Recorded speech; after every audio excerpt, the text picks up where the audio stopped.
Hello guys and welcome to the fifth part of my Path of Exile beginner guide series. Now in the last part I showed you how to get through Act 1, but I didn't go into detail when it comes to my support gems, right, how to my gear, etc. I didn't show you how to spend your talent points, and so I thought I would just quickly go over all of that before I start with the Act 2 playthrough, just to make sure that you are on point.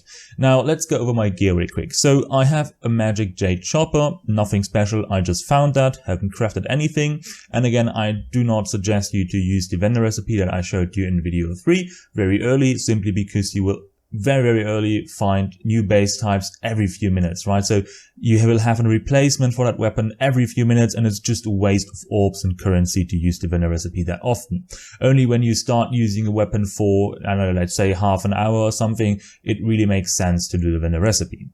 All my other gear is pretty much normal quality, right? No modifiers whatsoever, but my boots. My boots are rare, but sadly the only modifier I really care about, which is movement speed, they do not have that, so that's kind of a bummer.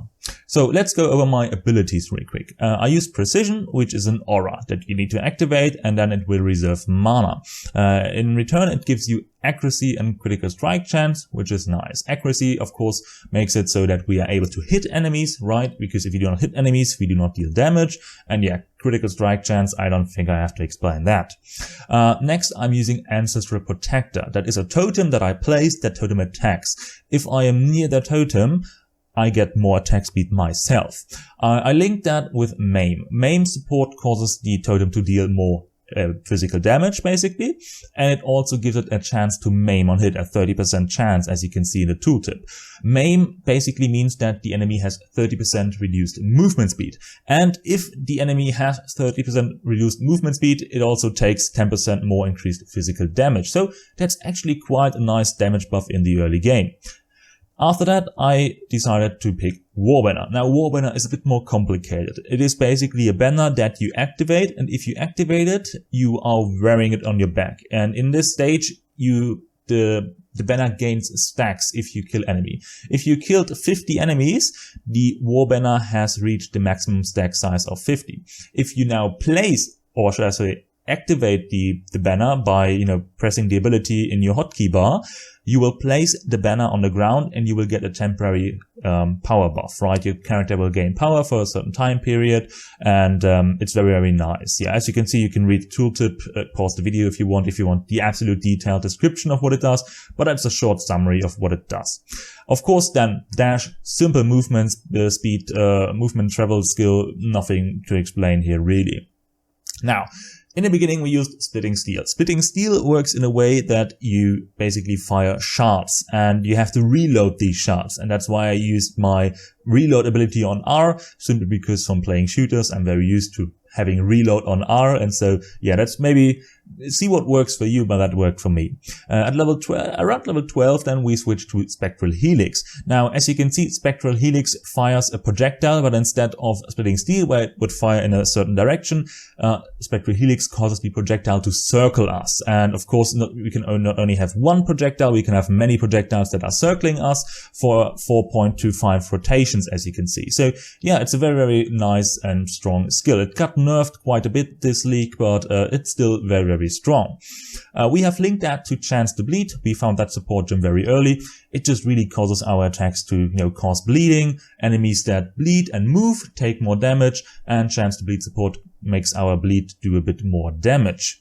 And last but not least, we have Onslaught. Onslaught is a buff that grants us 20% increased attack speed, movement speed, and cast speed. And by using Onslaught support, we have a 24% chance to gain Onslaught, the buff, when we kill a normal monster, or blue monster, a rare monster, and a 10% chance to gain Onslaught when we hit a unique monster. Now, what is a unique monster? Brutus, for example, is a unique monster, or Mavel that you defeated at the end of Act 1. Okay, that is pretty much everything that you need to know, and I hope you're up to date now. If you still have any questions, regarding gear, skill gems, etc., feel free to ask me in the comments below. But with that, I think we have, a good base to start with the playthrough of Act 2. So I do hope you will enjoy that, and yeah, Unfortunately, I forgot to show you my talent tree, so let's go over that real quick. Now, we start as a duelist, right? And I really have to make sure that I do not go over time here. But basically, that's the talent tree that we picked in the early game. We went for attack speed, grabbed armor, evasion, and life, grabbed Art of the Gladiator, which is a very nice notable. These big ones are called notables, because it gets us the buff that we ignore all movement penalties from armor, so we know a bit faster, right? Not that slow. We get Fury Bolts, which increases our early damage, because all the skills like Splitting Steel, Spectral Helix are projectile based, so that is very good for us. Also Bravery for some early more defense. I then decided to go right and down to grab Withered Hunter for accuracy rating and elemental resistances, which are very helpful too. And then I went further down, grabbed these 2 dexterity nodes and grabbed a Thick Skin. As a mastery, as you can see, I grabbed plus 50 to maximum life, simply because that's bonkers in the early game. Just flat plus 50 is extremely strong in the early game, in the early acts. And after that, I went for Precise Technique. Now, Precise Technique, as you can see, 40% more attack damage if accuracy rating is higher than maximum life. So if we have more accuracy rating than life, we do 40% more attack damage. How do I check that though? Right? How do I check that? I had a hard time as a beginner because I spec'd that node, and I think in my first or second playthrough as well, I had no idea how do I check this. Well, the answer is quite easy. You press C for your character sheet, you go to offense, and you look for your main hand accuracy rating. And in my case, as you can see here, it's 1009. And then you just look at your life, and your life in this case is 500, in my case I should say, is 574. So I know my accuracy rating is way higher than my life, and because that is the case, I know that Precise Technique is in effect, right? It is basically working. Okay, as you can see, I spent a lot more points. That's of course because my character already finished Act 2. I already recorded everything. And next nodes I went for are here Farsight, simply because, you know, you're like bow damage, right? Why are we picking bow nodes? Well, that's because, as I said, we are going to switch to a bow setup where we will place a totem, and the totem will shoot the explosive arrow, and that is a bow skill. So we cannot fire that, for example, with a two-handed sword. And that's the reason why we are speccing bow skills. And I will be speccing into Avatar of the Hunt next. So we're going top here, simply because there's a lot of damage. These are very nice too, they give you phasing, but in general, these are just a lot more damage, the top nodes here. And then we are going to select Avatar of the Hunt next. Okay, I hope that will basically cover all the skill points that you will need to spend in Act 2. And yeah, have fun with the summary of Act 2, guys. Unfortunately, the playthrough is not off to a good start.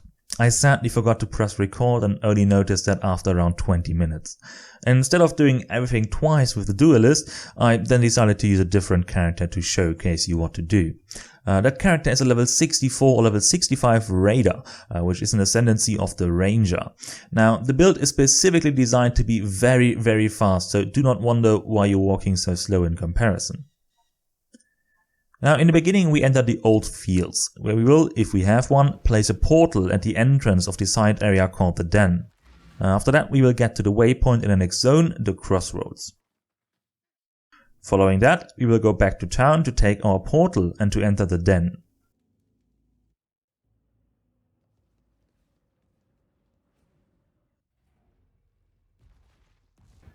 In the Den, we need to kill a huge white rhino to get a quest reward in town.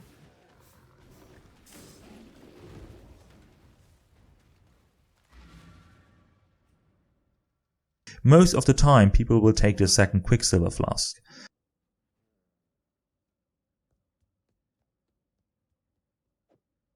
We go back to the Crossroads, where we will head north to the Chamber of Sins. In the first level of the Chamber of Sins, we are simply looking for the waypoint and the exit to the next level. In level 2, we need to find a Trial of Ascendancy and complete it.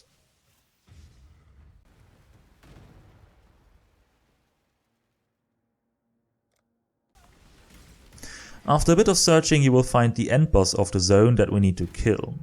After you killed him, the nearby bench will drop a quest item that you need to progress further. After picking up the item, we can then head back to town for our reward. We do get offered skill gems now as a reward, and we are going to pick Herald of Ash, which is an aura that gives us extra fire damage on top of our physical damage, and if we overkill an enemy, causes a fiery AoE effect to spawn around the enemy that damages other nearby enemies, which is great for clearing many monsters. We also pick Blood Rage, which is a skill that causes us to take damage over time when we activate it, but in return allows us to get frenzy charges. What are frenzy charges, you might ask? Well, one frenzy charge gives us 4% attack speed, cast speed and damage. We have a default maximum of 3, so 12%, which is quite a nice buff. After getting our new gems, we will teleport to the crossroads once again to head to the right. There we will find the entrance to the Broken Bridge, an area in which we'll encounter the first of the 3 bandits. When we get to the bandit, you usually have the choice whether you help the bandit and get certain buffs in return, or whether you kill them and get talent points at the end. Generally, the 2 talent points are the best option, especially in the end game. Don't worry though if you misclicked and instead help the bandit. You can change that later anytime.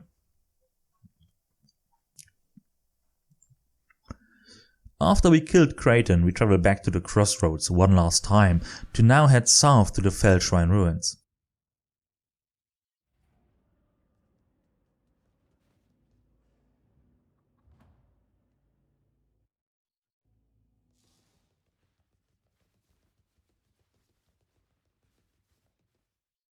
If you are watching this video during the Sanctum League, Divinia will appear and offer you a quest that I highly recommend you to complete, as this will make your Sanctum runs much easier. At the end of the Fell Shrine ruins, we find the entrance to the crypt, an area in which we, once again, are looking for a Trial of Ascendancy.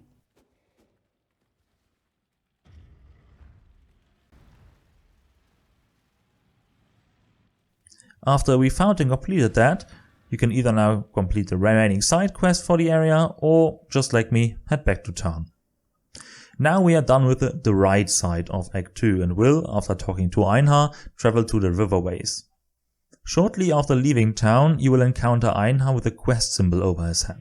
Talk to him. He will tell you to capture a certain amount of beasts, what you can do if you want, or just skip it. After we activated the waypoint in the riverways, we will head north to find the entrance to the wetlands, where we need to find and kill the second bandit, Oak. After we killed him, we are still not done with the zone, as we need to find a waypoint that is located somewhere in this area.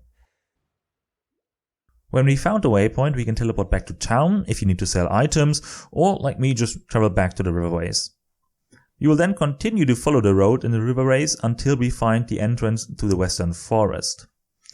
In the Western Forest, we follow the road once again until we get to the waypoint. After activating the waypoint, we will explore the side of the road that the waypoint is on first, which will then lead us to the last bandit, Alira. We kill her and then head south until you find a camp at the end of this road. In that camp, you need to kill the Black Guards, and one of them will drop a thaumatic emblem. He will use that thaumatic emblem that basically Piety used in Act 1 to summon the spikes that block the entrance to remove them.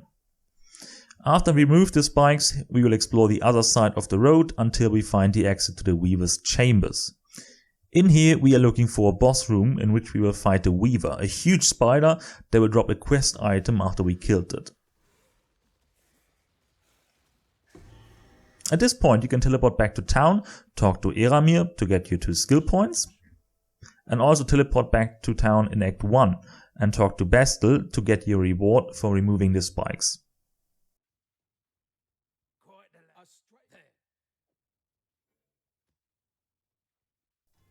After we've done all that, we will teleport to the waypoint in the wetlands.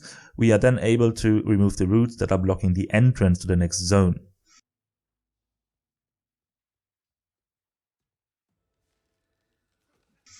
In the now available area, the Vaal Ruins, we need to find and click on the ancient seal to break it in order to progress further.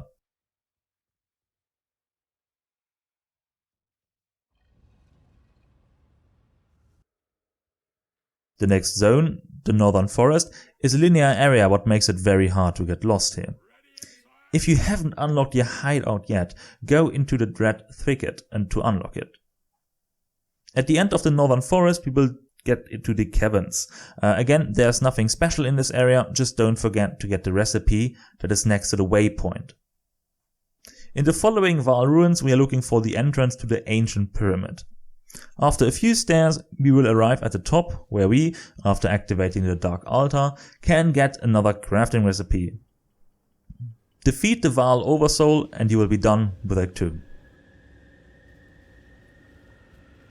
I hope you learned how to progress through Act 2, and again, if you have any questions, feel free to ask me, I'm more than happy to answer them. See you in the next one.